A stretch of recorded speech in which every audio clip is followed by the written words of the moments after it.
Hey everyone, welcome back for another deep dive. You know how we do it around here. We take something kind of confusing, maybe a little intimidating, and we break it down. That's right. And today we're looking at annuities. Specifically, we're going to deep dive into something called a Guarantee Income Life MYGA annuity. Sounds a little complicated. It can be, but that's why we're here. So to start, let's make sure we're all on the same page.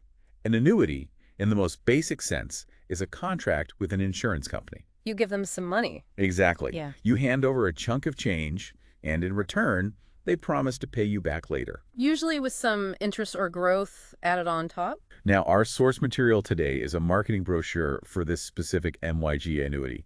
We're going to take a look at how they're presenting it, what stands out to us. Sounds good.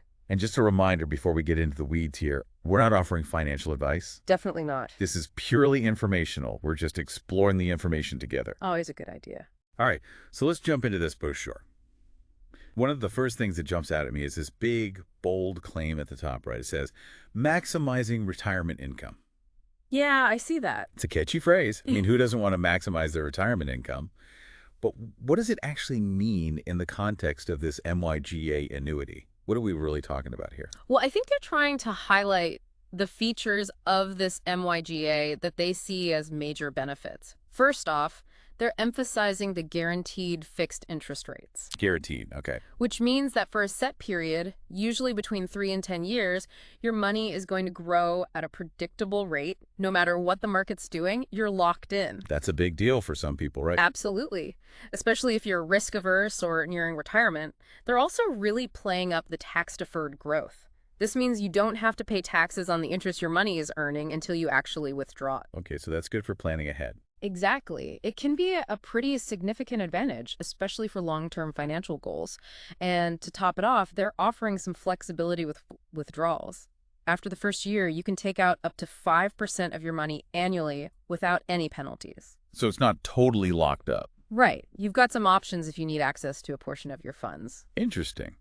Okay, all of that sounds pretty good on the surface, but I'm also noticing they mention a minimum investment of $10,000. Yeah, I saw that too. So is this MYGA really for everyone, or is it more targeted towards a specific type of investor? I think you're hitting on a key point. That minimum investment, along with this mention of tiered crediting rates, which basically means the interest rate you get could be higher if you invest more, suggests that they're probably aiming this product at people who already have a pretty decent nest egg. Okay, so not necessarily for someone just starting out. Probably not the best fit for someone who's just beginning to save. Now, there's another term they throw around in this brochure that might leave some people scratching their heads. It's this acronym, RMDs. Oh, yeah. Can you explain what that means? I'm assuming not everyone listening is familiar with all this retirement jargon. Absolutely. RMD stands for Required Minimum Distributions. Basically, once you hit retirement age and you have certain types of retirement accounts, like a traditional IRA, the government requires you to start taking out a minimum amount of money each year. Gotcha. Now, you might not need all of that money right away, so this MYGA is positioned as a place where you can park those RMDs and let them continue to potentially grow tax-deferred. I see. So it's like a piece of the retirement income puzzle for some people. Precisely. It's one strategy you can consider. Okay, that makes sense. But I also noticed the brochure mentions some catches with withdrawals. There's something about surrender charges and a market value adjustment. Can you break those down for us? What do people need to be aware of? Yeah, those are important details. Let's say, hypothetically, you buy this MYGA and then interest rates go way up. If you need to withdraw your money early, you might actually get back less than what you put in because of that market value adjustment. Oh, wow. Okay. It's designed to protect the insurance company, but it can really impact your returns.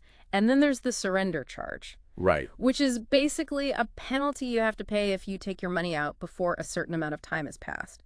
It's kind of like breaking a lease early. So there's a trade-off there. You're getting the security of the guaranteed rate, but sacrificing some flexibility. Exactly. It's all about weighing the pros and cons. Now, speaking of things to consider, I noticed the brochure mentions that this Guarantee Income Life company has been around since 1926.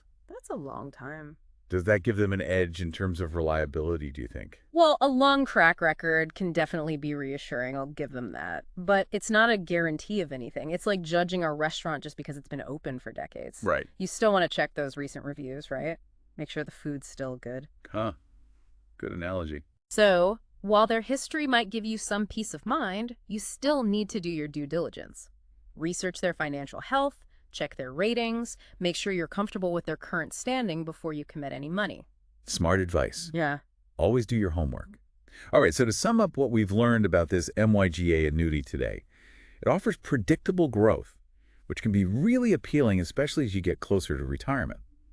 And there are potential tax advantages, which is a nice bonus, Right. but it also comes with some limitations. Definitely. Like there's less flexibility if you need to access your money early, and those penalties can be a real factor to consider. You've got to think about your individual circumstances. Exactly. So here's a question for everyone listening out there. I like it. Knowing what we now know about this MYGA annuity, how would you weigh the pros and cons against your own personal retirement goals and your own risk tolerance? Big questions. It's a lot to think about, but hopefully this deep dive has given you some good food for thought. That's the goal. And remember, this is just the tip of the iceberg.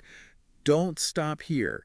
Keep researching annuities, compare different products, talk to a financial advisor if you need to. There's a whole world of information out there, and the more you know, the better equipped you'll be to make the best decisions for your financial future. And that's what these deep dives are all about. Empowering yourself with knowledge. Exactly. All right, thanks for joining us for another deep dive, and we'll catch you next time.